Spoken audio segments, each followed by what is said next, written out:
Welcome back to the Impossible Dream, everyone. Taylor, how you doing? Burning from both ends. How have you been, buddy? Maybe not as both ends as you, but I try to stay busy.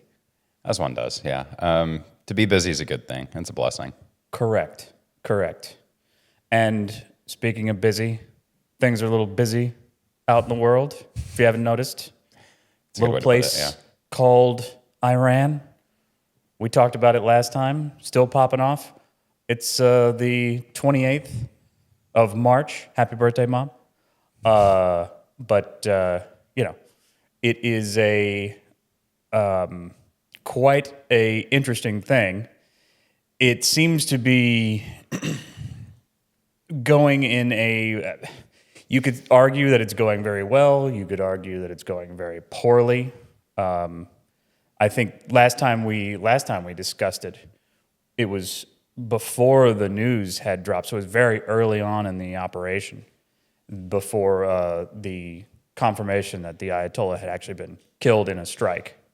Much more has transpired since then. And of course, the commentariat continues to comment heavily. And that all of that, anything like this is always, the chattering classes always have plenty to say. And they're very confident in their prognosis, either pro or con. Mm-hmm. And that's something that I always find very interesting, given how any war, any kinetic operation, is something that is nobody has any control over once it. I mean, you can have some level of control, but it can get out of hand very, very quickly. And you could argue that that is happening. Some are arguing that there was no plan whatsoever. I'm not sure that's the case, but also I'm not sure that anybody in charge planned for this. What do you think's going on over there? Man, it's honestly hard to say. Kind of like you said, it does seem in a way like there's not a plan. But I think that compared to prior presidencies, the Trump administration tends to be fairly good about keeping the strategic cards a little closer to the chest with regards to what their long-term strategic goal is. And obviously a regime change, I think, is a fairly, if not well-stated, certainly understated goal that is in the undertow of this entire process. But the way they plan to go about that, I don't think is very well articulated, at least as far as I've seen. And I do think that that's a fair criticism. But I think the fair counter-argument to that as well is the fact that, like, if you put all of that out there, you're obviously telling your perceived, enemies or whatever, essentially what you plan to do and how you plan to do it. And that's not really any way to go about winning a conflict by any means of the imagination. And we've talked about this off air plenty of times that, the United States really post, we could say, World War II hasn't been the best with winning military engagements, just because so much chatter gets in the way, I think, of doing what actually needs to be done to successfully complete a military campaign in any given region. And obviously Iraq and Afghanistan come to mind here, where, you get in and it's like, we're going to, get revenge for 9/11. We're going to go get Saddam. We're going to go get bin Laden. And those were the only real stated goals. But then once that happened, the broader American public is starting to look around going, okay, it's been 5 years. It's been 10 years. It's been 20 years. Why are we here? And I think with that being so close in living memory, a lot of Americans have this natural fear of like, oh, great. Here's another engagement in the Middle East. Here's another 20-year, engagement that's going to take trillions of our tax dollars, and for what? Like, what are we doing? Why are we here? Why should I care? Why does this matter? And those are fair questions. I think, there is a fair response to that says, hey, Iran has really crippled and crushed their own people. These are human beings. And a prior version of the American spirit would say that it's our moral and ethical obligation to make sure that those people are no longer crushed. But the problem, I think, is with American society where it's at now, we really don't feel that way. I think both the right and the left have started to take more of an isolationist tilt. Whether, and we've discussed this before, obviously, whether or not that's a good thing, I think is certainly something that we could do, a month's worth of episodes on. But the reality of this is that's kind of where the taste for foreign engagement is at within the American lexicon. And I do have my reservations with this, certainly. I think I'm firmly on the fence of whether or not I think that this was a good thing. Obviously, the Ayatollah was terrible and incredibly repressive to their people, and it's very, very reasonable to say that Iran definitely does not need a nuclear arsenal by any means of the imagination, because if anyone in the world were to use that, I think they would be at the top of my list, above even North Korea to that point. But how do you go about securing that threat and eliminating it without this turning into a broader conflict that stretches and spans far longer than it needs to? Because realistically, the idea of winning a war requires decisions that the American public and the West at large doesn't have the stomach for anymore post World War II. Reasonably so. World War II was incredibly brutal and incredibly ugly, and it had a very, very high civilian death count. And we don't want to do that. These things in today's world, they happen live on nationally televised outlets. There are journalists everywhere for this. And even if there aren't journalists that are in the exact areas that these attacks are happening, there are people that have Twitter accounts. There are people that have Facebook accounts. There are people that have Instagrams and TikToks. And anymore, you see video footage of things that happen immediately after they happen or as they're happening, as we saw with Venezuela and as we're now seeing with Iran. And so I think the administration has to be a lot more careful and strategic with how it plans things, but how it disseminates that information, because it's going to be seen immediately. On balance, then, and I know this is a tough question, but this, I think, gets to it. And I think anybody who is trying to navigate geopolitics thoroughly and well, trying to do so with a deft touch, how, if you're sitting in that chair, if you've got the Joint Chiefs, you've said, we've got this problem with the regime in Iran. We've said that we're going to support, whatever that means, the Iranian people, and that this is in some way, shape, or form, a proxy state of Russia and China, who are in a gray area of geopolitical adversary. China probably more directly and openly an adversary, at least economically. And they've got a knife to the artery of a major, like 20% of the world's oil goes through there, among other things, that can really, and we're seeing right now, can really affect the global economy, specifically energy prices, which is something that you directly have a problem with here in the States, in that we're already in economic.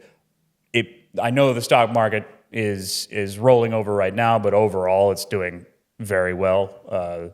We'll, of course, at some point talk about the so-called K-shaped economy. There are plenty of people in Wall Street and plenty of people who own assets are doing quite well, but wage earners are not doing nearly as well, regardless of what the administration says, and perhaps is making a good faith attempt to correct. But energy affects everyone on the ground directly. And so you've got a promise of economic prosperity and stability that's part of the reason you got elected. Mm-hmm.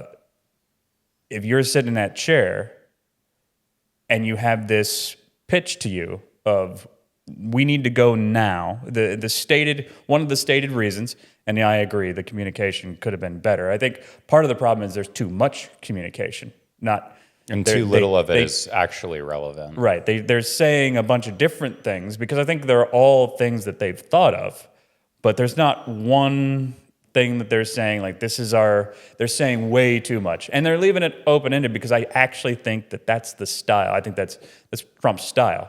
He's an instinctual actor. And that's not necessarily a bad thing, but it cuts both ways. It leaves ambiguity both for your enemy, which is good, but also for your own side. So, but the one of the things that has come out, and I believe this is possible, was that if they continued to build up the long range and short range missile magazines that they had, the stockpiles, this operation, Epic Fury, wouldn't be possible a year from now because they would just be able to overwhelm, and even with what they've had, they've been able to get through the air defense. So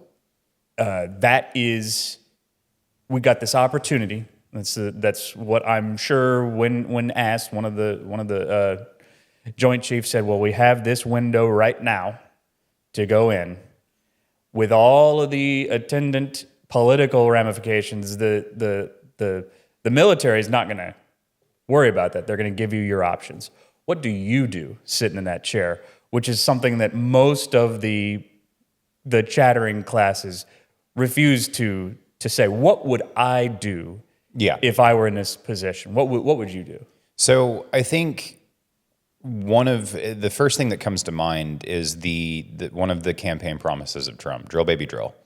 I would like to see this pivot us to more of an energy independence than we've had at any point in my lifetime.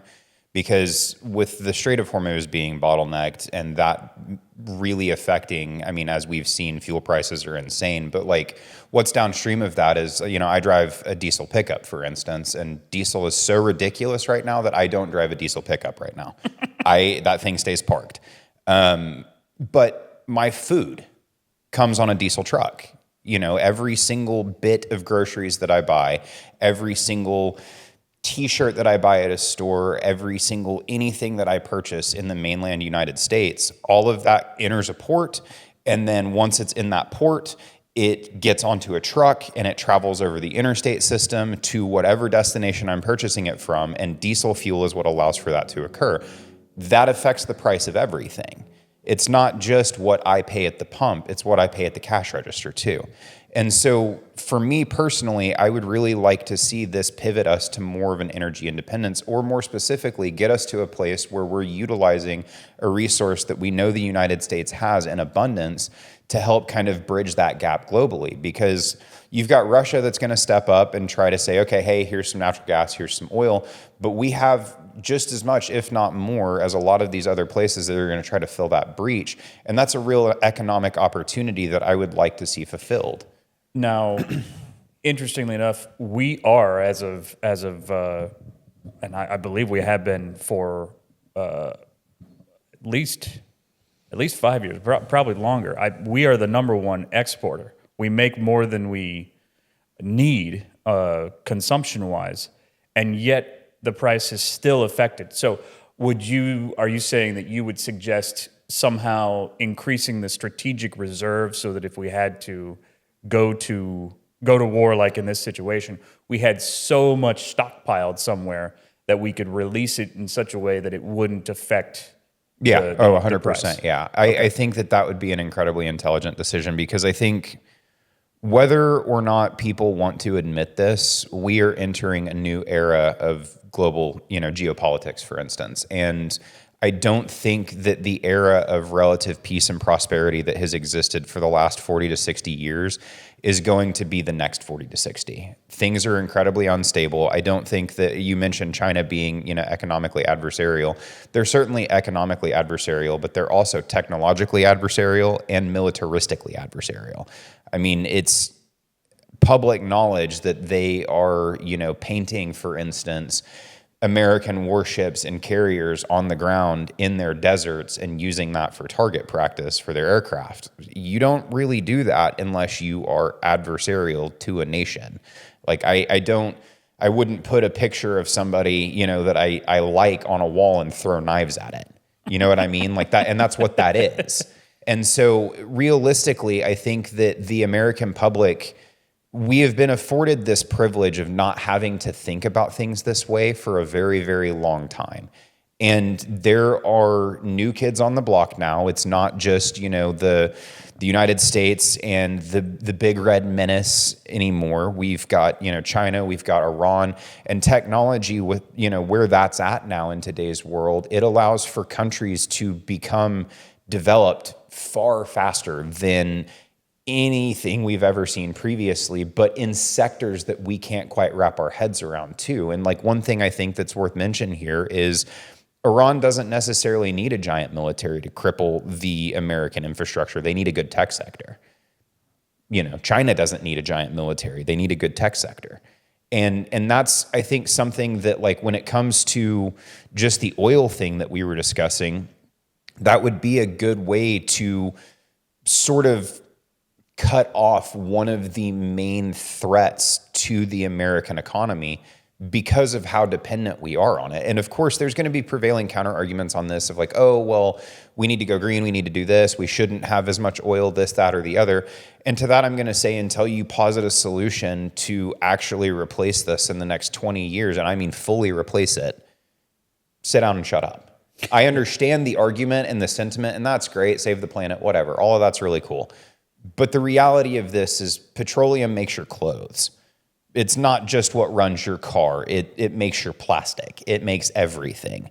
So we do need it. And I think increasing the strategic reserves and increasing the amount of oil that we have coming out of the ground in the United States that's usable on a near-term basis for fuel and other things like plastics and whatnot wouldn't be a terrible idea, because as we've seen, once the Strait of Hormuz got bottlenecked, in Oklahoma where I live, diesel fuel went from $3.30 to $4.30 at the snap of a finger. It happened in about 2 weeks.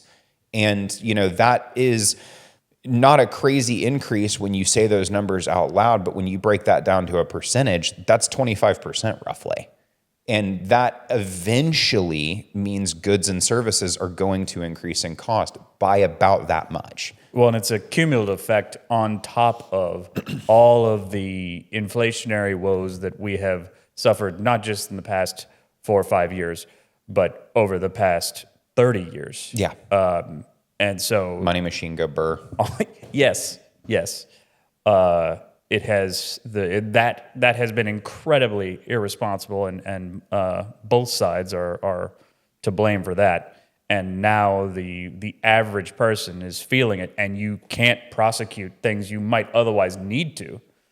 Just simply economically, it could cause, like, this could. There are scenarios in which this could totally unravel, and we have a serious economic collapse. Yeah.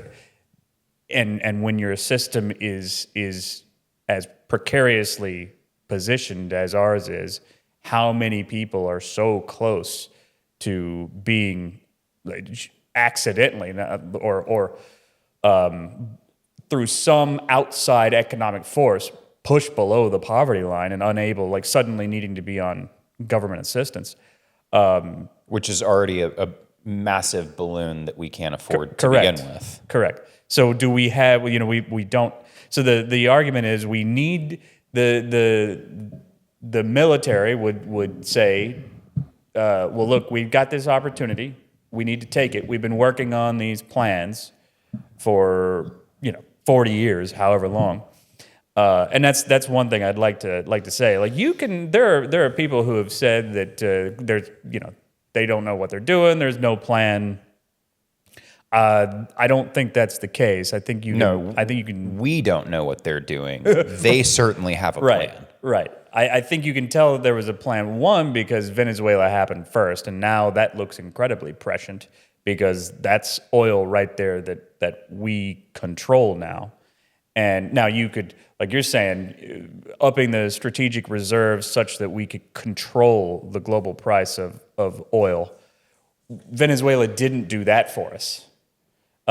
It's not, while the oil's there, we don't have the ability to refine Control it it. and get it to Yeah. market as quickly as we need to in order to actually control the price of oil.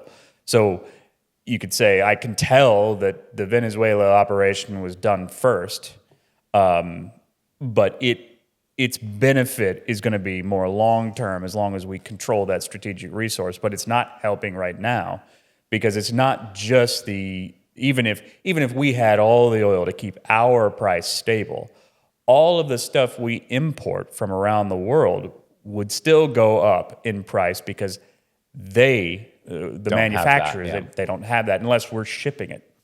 But I think there was a plan because you saw the buildup, the military buildup beforehand. Well, clearly they had a plan for it. Whether that plan is going according to plan, I don't know. Whether it's actually coming off, and that's where, like we said, the communication isn't great. But we have the strategic economic weakness and arguably the strategic need to do this. And there are plenty of upsides to if you manage to topple the regime in Iran and manage to control that strait. There are many upsides to that. So given the strategic weakness of our economy and the fact that we're already running a huge deficit and now we're adding 200, 300 billion more to that just in basically replacing ammunition. But given the strategic opportunity, what would you do? What would you do? Man, that's such a tough question to answer without, Right. being in the classified briefings. But I think I don't personally, and I'm sure I'll catch some heat for this. I don't personally think that toppling the Iranian regime was bad. I mean, the Ayatollah was clearly evil. It goes without saying that the Iranian people have been repressed since that regime, took over. I have met several people that live in the United States that are from Iran that fled the country when that regime came into power that have nothing but horrible things to say about what life was like there and nothing but great things to say about what life was like before they took over. And I would default to their opinions on whether or not this is a good thing. And I promise you the vast majority of them do think that this is a good thing. But you've obviously, one thing I really respect and appreciate about the American military is its presence of mind for civilian life. And you've got to be very careful about that. And, if we were to wage, let's call it a total war against Iran, it would be over in 48 hours. We are obviously militaristically superior, but the reality of this is that when you do that, your precision goes out the window.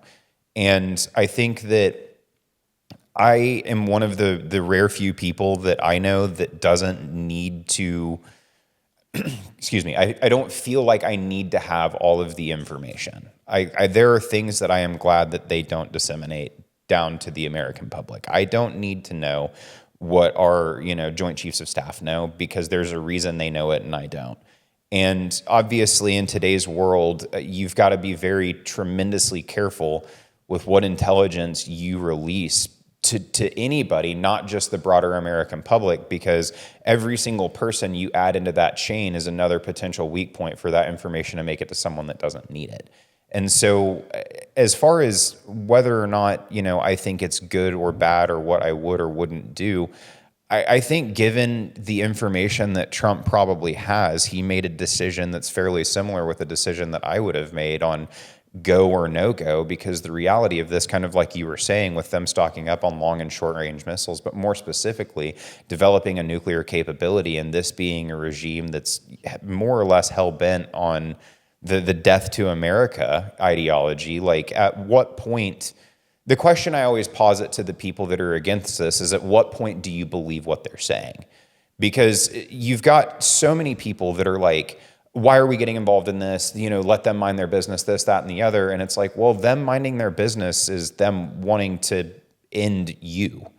Not just America, but like literally you. You are an American. They are talking about you. When are you going to believe them? Are you going to wait until LA's been hit? Are you going to wait until DC's been hit? Are you going to wait until Orlando's been hit? At what point is it going to take a major city center burning to the ground and millions of your countrymen dead for you to go, oh, they meant what they said? They were serious about it. Now, what would you say to and I think this is a maybe not convincing, but at least compelling counter argument is that in North Korea, for instance, they have similar sort of chants and whatnot that they're fighting the evil Americans, the imperialists, and they have nukes and they don't do anything. What regimes has North Korea funded? Well, no, that's a good point. Iran has taken not direct action, but indirect action, and Iran was also indirectly responsible for 9/11. Like that, in my opinion, was the real enemy that kind of skated underneath everything during that whole debacle, because they funded a lot of it, they supported all of it, and we kind of let all of that slide while we went after the lesser enemies there. And I think that, in my opinion, was a strategic mistake, because look at where it landed us 20 plus years later. You know, that's always going to be my counter argument to that, is that if we had dealt with Iran decisively 21 years ago, 22 years ago, whatever, when we were over there already and the taste for this in the American public was there, where would we be today? No, that's a good point. I think they actually did consider it back when the all the resources were already over there, and I think the determination was that it just economically and militarily we would be stretched too thin to do it at the time.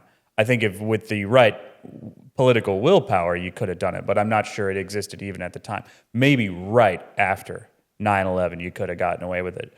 But I guess the idea would be that what the counter argument is, yet they say a lot of things, just like North Korea says a lot of things, but they don't, even if some people, even if it goes right to the top in Iran, really believe that, they don't have the capacity to do so, and so there's no imminent threat.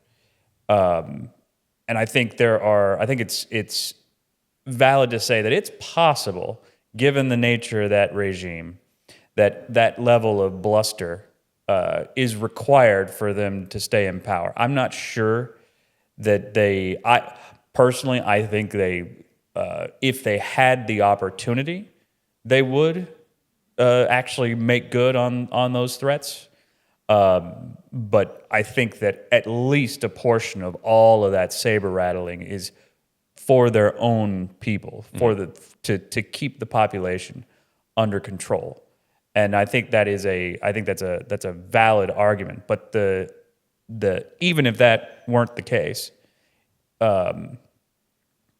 if they weren't really a threat to a major American city or anything like that, they still are a strategic threat in that clearly they are willing to close off or threaten to close off that strait, which doesn't just hurt us, it hurts everyone. They're also apparently willing to strike at their neighbors. So now you could argue, well, we caused that by going in. But if you had the level, would you still lean towards pressing the go button, even if, like I believe at one point the previous Ayatollah had actually said, when we say death to America, we mean more like your system, not individual people, which I thought was kind of like, okay, well maybe say that and not, the crazy chants over and over again, death to America. Maybe say, no, we just don't like your system, we're diametrically opposed, but we don't want to kill individual people, even though they have definitely done that through their proxies over the years. So I agree. I think there is a real difference between Iran and North Korea. But given that it is at least 50% chance that all of that bluster is just that.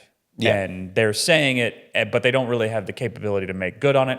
So we shouldn't spend $200, $300, $400 billion, cripple our economy to take them out now. Do you think that there was Do you think it's totally unnecessary to do this? Do you think there's an alternative way to do this without a kinetic strike? I think if there was an alternative way, it would have been done.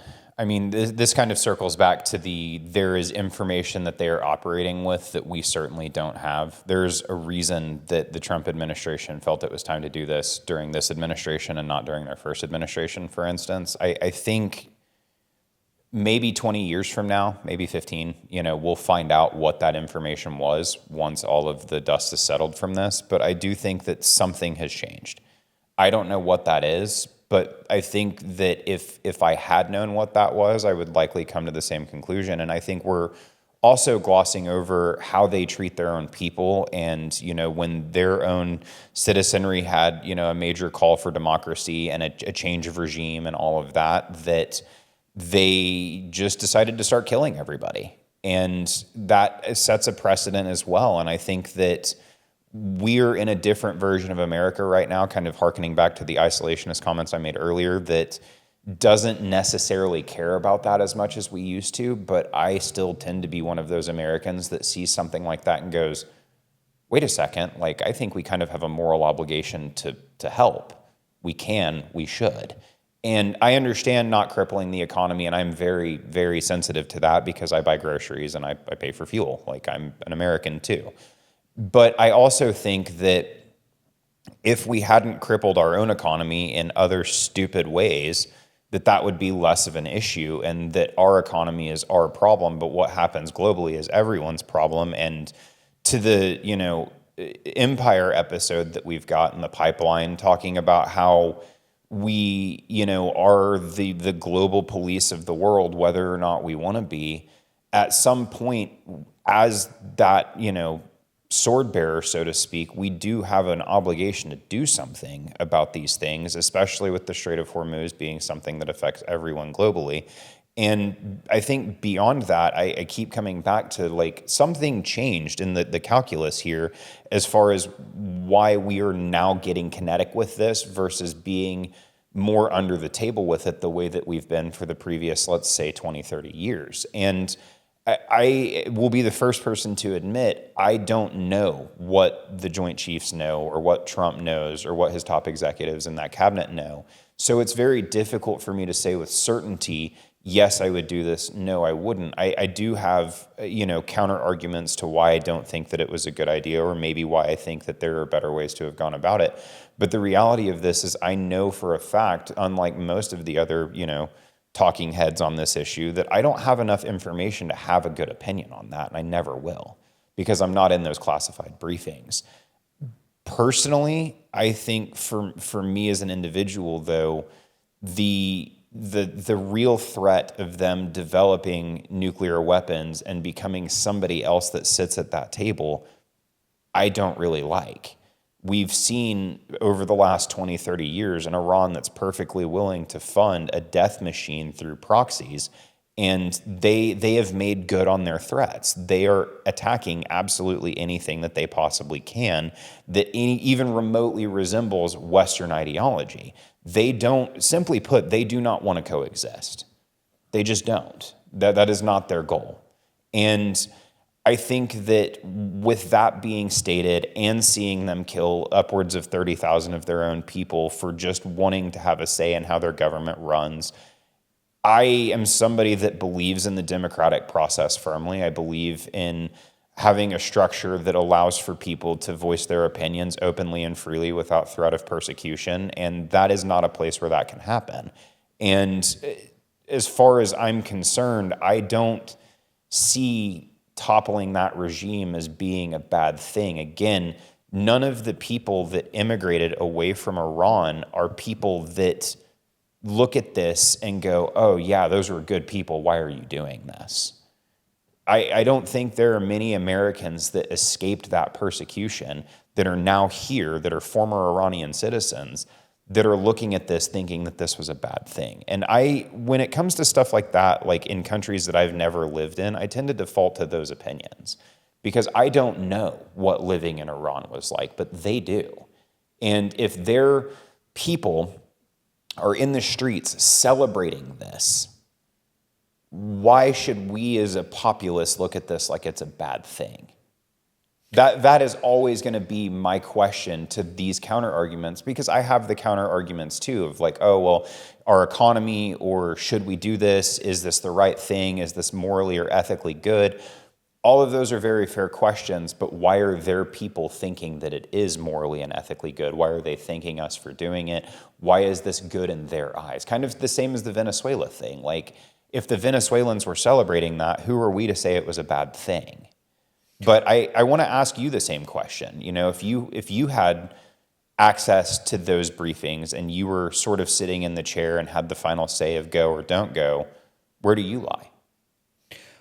That's you're right. It's difficult to say, and I would say that I'm gonna go ahead and give my opinion based on the information that we have, as if it's all the information that we have.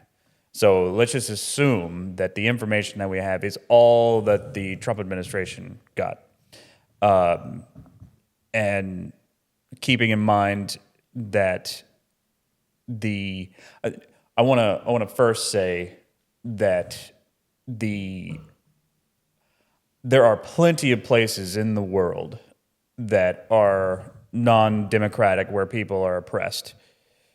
Do you think we should go to those places too? If the argument, if the thing that tips your decision making from we don't go to we go, and we start the kinetic operations of the war. If that's the case, would you support that? And I mean, because I'm thinking China, for instance, is definitely not a democracy. Now, granted, we can't probably without ending the world, going nuclear. We couldn't do anything about China, but there are other places that are very anti-democratic, that are incredibly violent and kill their own people.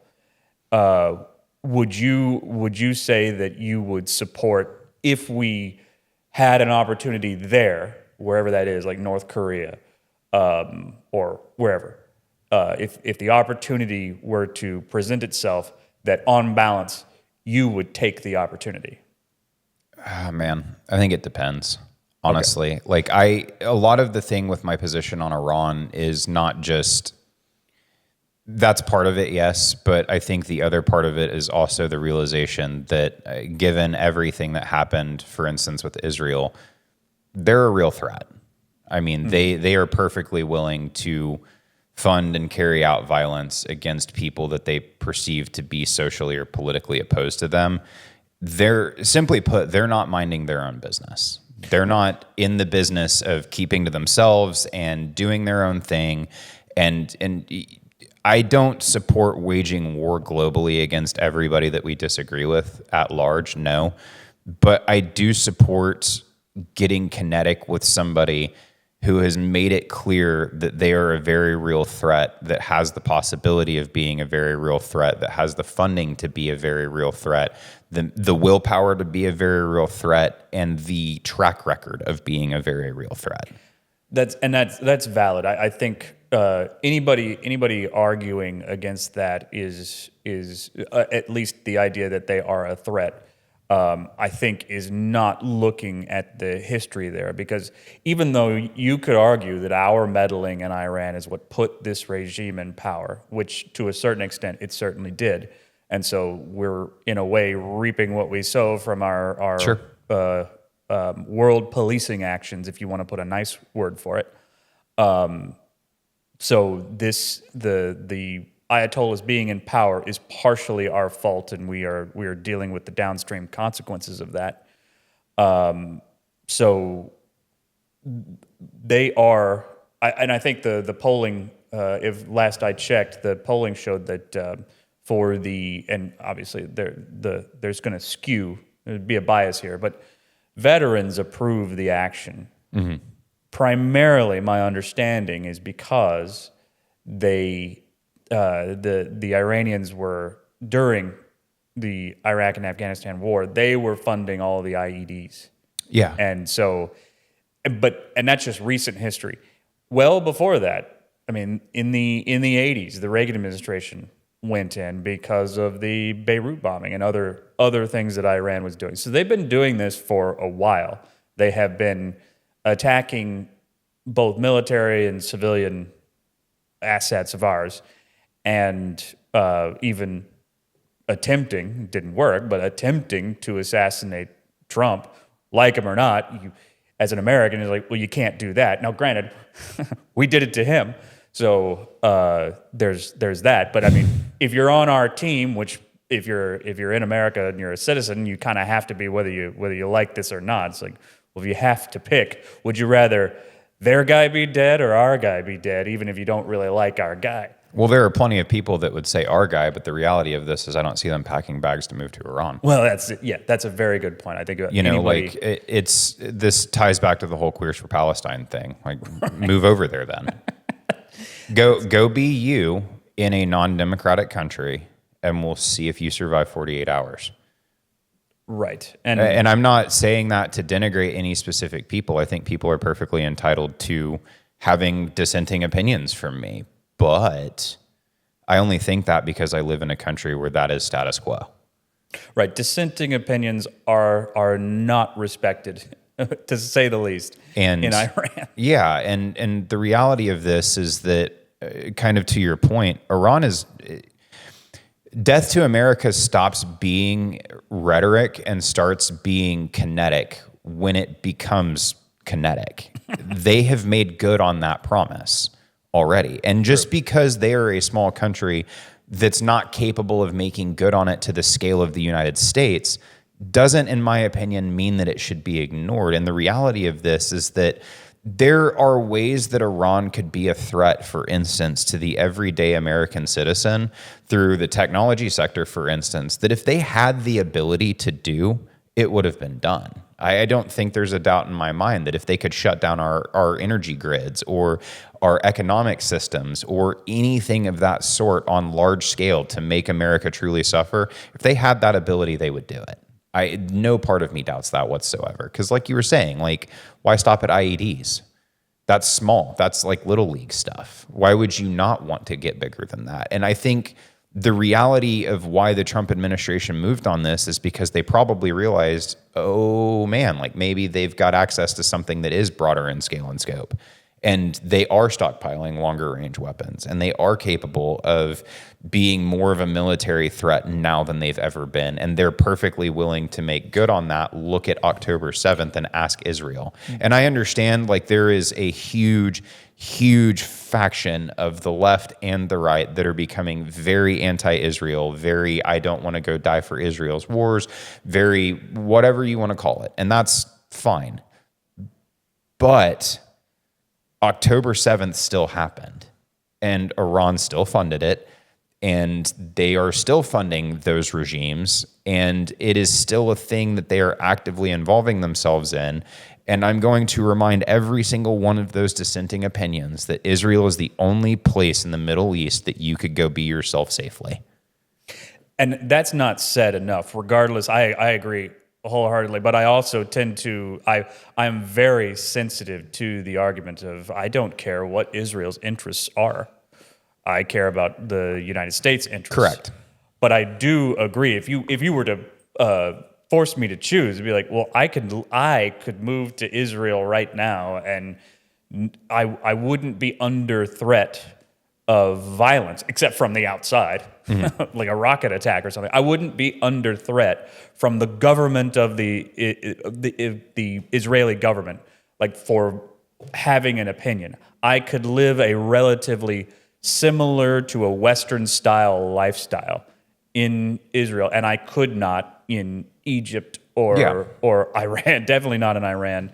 Not anywhere else in except maybe Dubai, a couple other places in the Middle East. So, no, I agree entirely. And I want to get into the Israel thing here in a second, but I want to answer your question as well. I think, given the information that we have, I would say that the history, because that history is you can't get rid of it. The historical record is a historical record. There is a back and forth. We have certainly gotten involved in Iranian politics and have been, and there's a reason why they're upset with us, even if they weren't at least partially a religious cult, which they certainly are to some extent. Even if they weren't, they would have, from their perspective, a decent cause for belligerence. And so I look at any of the isolationists, and again, I consider myself one of you, and say, I understand the principle and the desire to not be involved in the world. I completely understand and agree. I wish that we could simply retreat into our borders and trade openly with everyone. What was the phrase? Friends with all, or trade with all, allies with none. I would love to go back to that if we could. I'm not sure that we can, and because of that pragmatic reality, not the ideal reality, the reality I wish were in effect. I look at it as we have a adversary. We may have created that adversary. It might be entirely our fault. Let's just go ahead and say, I'll say this to the libertarian right and the anti-war left. I'll grant you all of that this is all our fault. All of it is our fault. And Iran is actually just a weak player on the global scale trying to desperately to defend itself from an imperialist power. Even so, since we are citizens of that power, and if I were in charge of it, if it were up to me to make that decision, on balance, I think that I would go. I think I would say the geopolitics is a nasty business. Almost anything you do in it is going to kill people or hurt people. Even economic moves kill people. In fact, sometimes they kill way more people. Yeah, typically Ask the more. Ukrainians.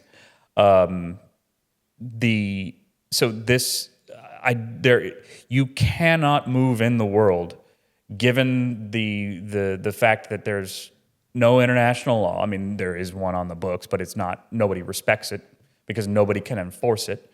The closest thing we have is the laws enforced by the U.S., which is more like the rules-based order. It's not really a set. They're more like guidelines. Laws, but it's more like we help defend you. We get to set your defense policy and keep the trade lanes open. That's sort of if there were an international law, it's American hegemonic law. That is the system we live in, whether it's right or wrong. Let's just say that it's all evil. Let's just say it's an oppressive system. Well, it's still the system that feeds us all right now. So whether we want to change it or not, it's the system we have to use. And so we can argue about whether that economic system ought to be changed. We could argue about whether we ought to be so imperialist, if you want to use that pejorative. But nonetheless, we are Americans. If you're American and you're an American citizen and you're listening to this, you are stuck being an American citizen. You have a enemy or a proclaimed enemy who is at least capable and shown themselves to be capable and willing to act against you, regardless. It's like a neighborhood fight. I was going to say, this scales so well Yes. to neighborhoods, and I wish that people would think about politics at that way, because geopolitics is that. It's like a neighborhood, or maybe even better, like a prison gang fight. It's that. It doesn't matter. You have a gang, and you do awful things, but it's kind of your gang. You can't not be in it. Yeah. So or you look at it as this is your family, your household. If the U.S. has the biggest house on the block, and there are people on the block who need our help, who want our help, who we trade back and forth with, and there is this one family down the street who just keeps throwing eggs at people's houses. just doing crazy shit, and everybody's saying, well, we need to do something, but we can't do anything. But somebody do something about this. Yeah. And you, right or wrong, you in the past have done something that makes this other group very, very angry with you. If you're a member of that family, even if you think that your parents or grandparents, whatever it was, were the ones who caused that family down the street to hate you, you're still on your side. You can't defect. You can't go over to their side. They don't want you. They would probably kill you. And the thing, you don't have a choice. I think people overlook in this issue, and we barely glanced this, is that you said they're, I believe, likely a religious cult. I'm going to argue that they are a religious cult, that the leadership of Iran is a religious cult. They are a Muslim cult. And if they follow the tenets of their religion correctly, they should want all of us dead. Converted or dead, yes. Converted or dead. And the reality of this is that whether you want to argue that this is a Christian nation or a nation founded on Christian doctrine more specifically, which I would certainly make the argument, and that the West more broadly exists in that lexicon, if that's the case, they are already our enemy per their own definition of that word by that alone. It doesn't matter what meddling we have or have not done. If they follow the tenets of their proclaimed religion correctly, we are their enemy. And everybody wants to overlook that issue and stop thinking about that and ignore that completely because it's a really, really uncomfortable reality. And the Muslim faith that we see in the West is not the same. And so we argue, oh, well, like, they're extremists. No. They're not extremists. They're practicing the faith by the book. Yeah, they're more just like fundamentalists. They're fundamentalists. Right. And that does not make them extremists. They would argue that Western Muslims are extremists and also deserve to die. Correct. They do not believe in coexisting. They do not believe in everybody being able to do their own thing. That is not how they operate. And so the reality of this is that is a really inconvenient truth, but it is a truth all the same. And I think it's one that's important to notate. Like, yeah, the Americans have meddled in tons of stuff that they shouldn't have over the last 40, 50, 60 years. And I could go back and say we shouldn't have done tons of those things, but we did.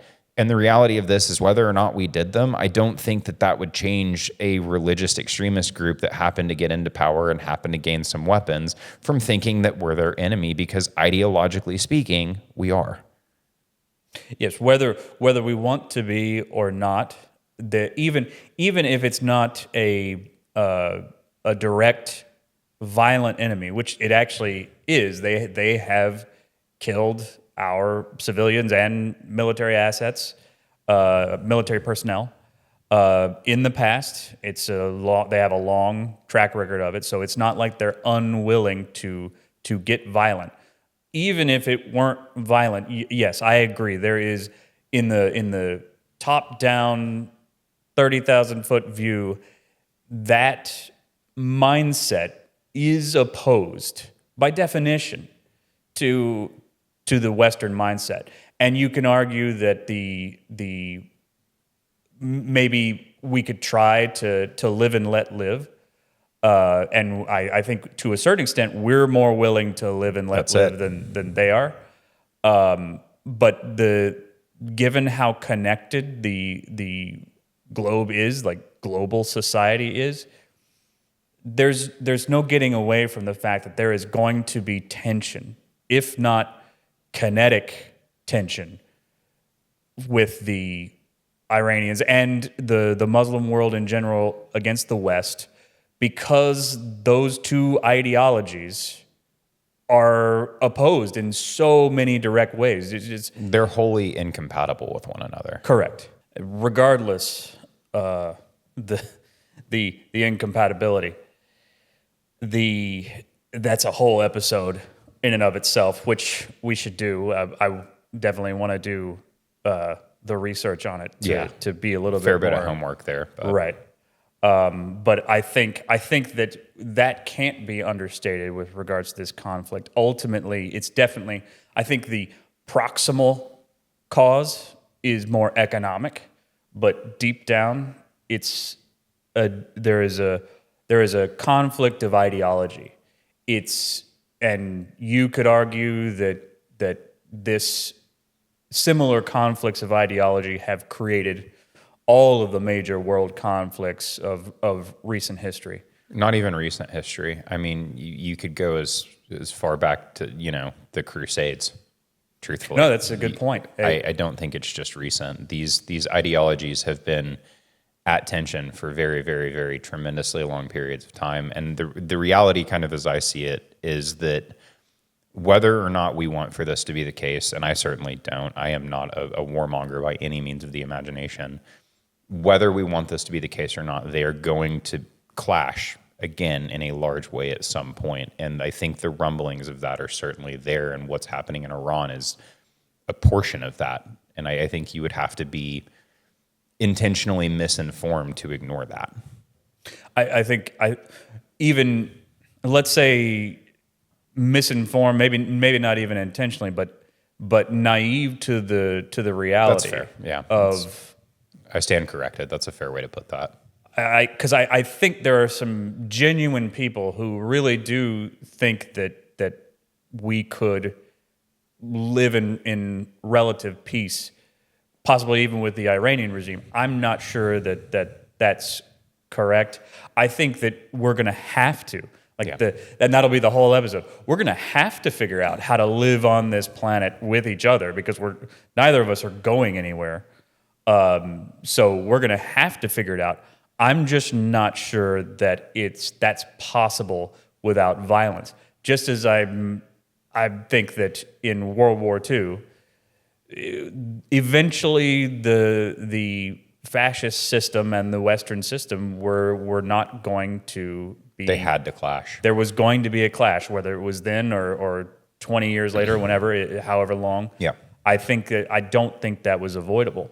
And I want to be very clear here. I am very misinformed, or not misinformed, uninformed, I think is the right word, when it comes to a lot of the specifics of this issue. And, being honest with my priors here, I'm speaking largely to what I would consider to be the average American opinion on this, where I don't have the bandwidth in my day-to-day life as it presently sits to dive into the minutia of these issues and really get into the day-to-day happenings. I am not current on what is occurring to the extent that a Ben Shapiro or a Hassan Pikert is, for instance, where you spend your whole day, consuming media on geopolitics and forming your opinions around that. I don't have the resources to do that right now. And I don't think that makes me good or bad to speak to this issue. I think that it makes me more of an average sort of middle of the road opinion on this issue. And that's what I want to voice, is that, we are the people that exist as well as the talking heads, so to speak. And that opinion I want to put out there, and I'm perfectly comfortable with voicing it and saying, hey, I don't know everything that there is to know about this issue. And I'm perfectly okay with that, because my life is a very, very busy place right now, and I've got a lot of other things that need my attention, much like the vast majority of Americans. And I think realistically, one thing I've deliberately done recently, and I say recently, it's been kind of a process over the last year, is withdrawing from being as chronically online and trying to be in my day-to-day life more and in the things that are going on with the world around me less. And I have found myself to be a lot happier, and I would recommend that to absolutely everybody. But that does mean that I don't have access to, or I have access to it, but I haven't accessed all of the same information that the people that are more informed on this issue are speaking on it from. And right now, honestly, I don't care to. It's not, I don't think, an issue for me, because I don't think that everybody needs to have all of that information to have an opinion. This is your country. This is your, administration. Whether or not you put the man in office, it is still your administration. And I think everybody deserves to have an opinion on that, whether or not they agree with me. And I want to be very clear in stating that, middle America, so to speak, the people that don't, spend their whole lives getting into the minutia of this, do deserve to have an opinion that's spoken for and representation on that opinion. And that's what I'm attempting to kind of drive at, is I am just a normal guy, so to speak. I have a normal 8 to 5. If it were an 8 to 5, it isn't, but it'd be a lot nicer if it was, but like, I'm so busy with the things that actually affect my day to day that this is something that like I have a back burner opinion on. And I would encourage more people to get to that place, because one of the things I think that is problematic with this issue is people form their opinions from a chronically online place. And if you're not chronically online, I think that you are able to kind of take a step back and look at this a little bit more top down and a little bit less in the weeds. And you're not forming your opinion based on the opinions of other people as much. I don't have time to consume other people's opinions on this issue. So I'm forming my opinion largely based on what I'm reading, not what I'm hearing. Well, and that's important. In fact, that opinion, the opinion of people who are too busy to doing real things for their life, is the most important opinion, not only because it is the body politic of the United States writ large, but because whether they end up coming to the right conclusions, it will drive policy. 100%. Yeah. And I mean, so, these people vote. Correct. And so, and you ought to, in the commentariat, you ought to respect that. The fact that the commentariat, the media, and even podcast land doesn't, or to a certain extent, thumbs its nose at the sort of median opinion, or the broad average American opinion, is why we have populist movements on both the right and the left. Yeah. If the establishment and the so-called elites were to pay attention more to the sentiment rising up from the American people, they wouldn't be as confused about why you have figures like Trump in your politics. Yeah. And it's been too long of just sort of sneering at the average person, even if that condescension is well deserved. Like, what if some of the elites are smart enough to have a condescending opinion, Sure. and they're well read enough to have a condescending opinion? The question is that condescending opinion useful to the society? And I think it's absolutely not. So regardless of whether you think the average opinion is idiotic or uninformed, would be I guess the nice way to put it, you have to pay attention to it. It doesn't make it any less real. Exactly. Correct. And I think my closing thoughts on this is good or bad as to whether or not we are, engaged with this so-called regime change. I just pray for the people of Iran, man. Like, war's bad. Yeah. I've said this before and I'll say it again. I don't like war. I understand that it is a necessary evil. I am a Bible-believing Christian. Wars existed all over the Bible, and if you don't think that's true, I encourage you to read the Old Testament. And the reality of this is that it's a bad thing, regardless of what period of history it happens in and who it happens with. And I pray for peace. I pray for prosperity, and I wish the best for the people of Iran. I obviously have the opinion that being out from underneath the thumb of this oppressive regime is what I feel to be the best for the people of Iran, but that doesn't mean that I am well-versed enough or knowledgeable enough to, have that opinion be the truth. And so I pray to the all-knowing God that knows everything and sees everything, that his will be done, and that if this is a part of it, great, and that you protect as many people as you possibly can in that, and just be with them and turn your face towards them. I don't want to see people suffer any more than any other arguably good human being, wants to see people suffer. And that's what I would encourage everyone to do, is just pray for the people in Iran, because that's all we as the average middle American really can do. I'm not sitting in those meetings. You're not sitting in those meetings. All we can do is hope for the best for these people, regardless of what that actually is, and pray that be done. Well, I think that sentiment is I think it's actually very reflective of a pretty warm and good-natured American body politic that really does, if it could, would like to live in peace and relative economic stability with everyone. I'm not sure that is possible at the moment. I mean, I know that we discussed this earlier. We are entering into an era that is probably not going to be known for its stability. No. And that is going to take, people are going to have to get used to. I think we're all going to have to get used to, including the elites. This is going to be a rough time.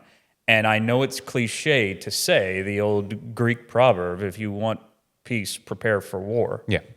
That's where I come down on it, is we are in an era of upheaval, and right or wrong, we are just, our hands are just as bloody as everyone else's.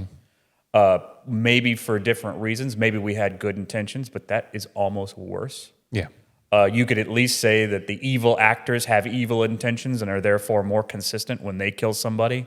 It's right in line with what they want to do. Whereas for us, we're killing people for the right reasons, which is kind of a weird thing to say.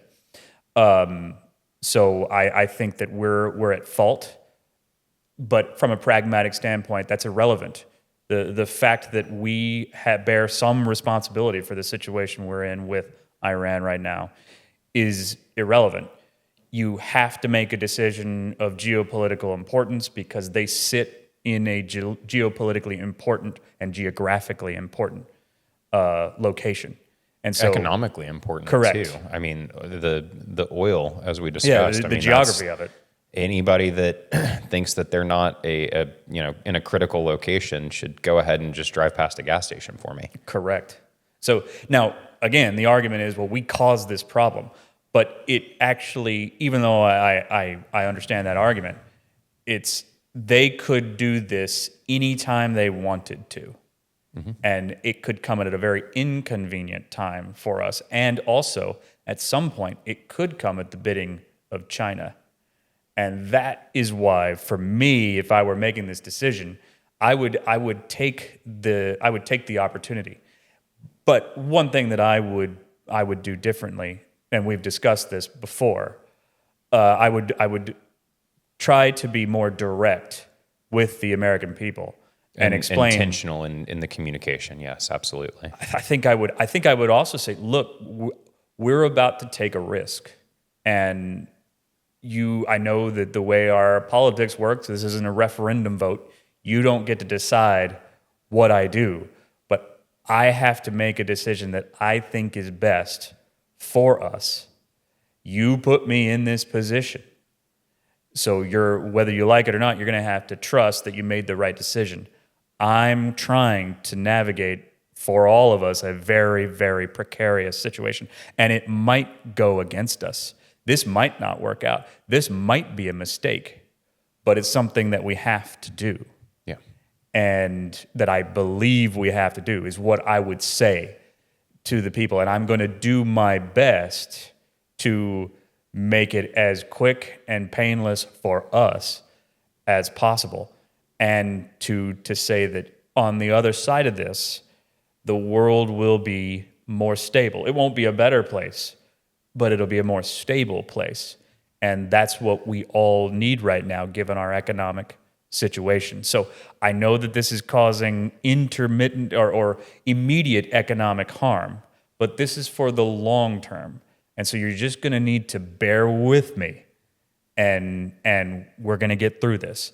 That's what I would say. I do not think the administration, they don't have that in them. That's not the way they operate. Yeah. I wish they would. Yeah. I think that would go a long way, but that's not the world we live in. And of course, there would be downsides to saying what I said just now. But I think it ought to be said regardless. So yeah. I think on balance, we're doing geopolitically the most pragmatic thing at the moment.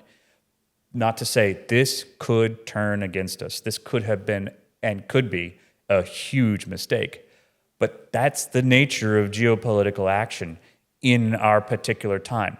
We're going to make other decisions as both this administration, other administrations, us as the American people, over the next 10, 20, 30 years that are going to be just as dangerous, if not more so. And we all just need to, we've said it before, and I'm not wagging my finger at people. We got to mature. We have to grow up and understand this is the world we live in, whether we want it or not. We cannot run and hide. It will find us. The global economy is too interconnected now. So we have to play this geopolitical chess game. None of us want to. We would like to just go about our day-to-day lives. And that's true at we any can't. scale, truthfully. Yes. I mean, you can take that to your personal life as well. You can't run from your problems. And this is a problem that whether or not we want to deal with it, it has to be dealt with. Agreed. And, you know, like I said, I pray for peace. God be with us all. God be with the people of Iran. I mean, I don't think that there's really anything else that I can add to this that is going to be of substance beyond that. You know, like it's a terrible deal.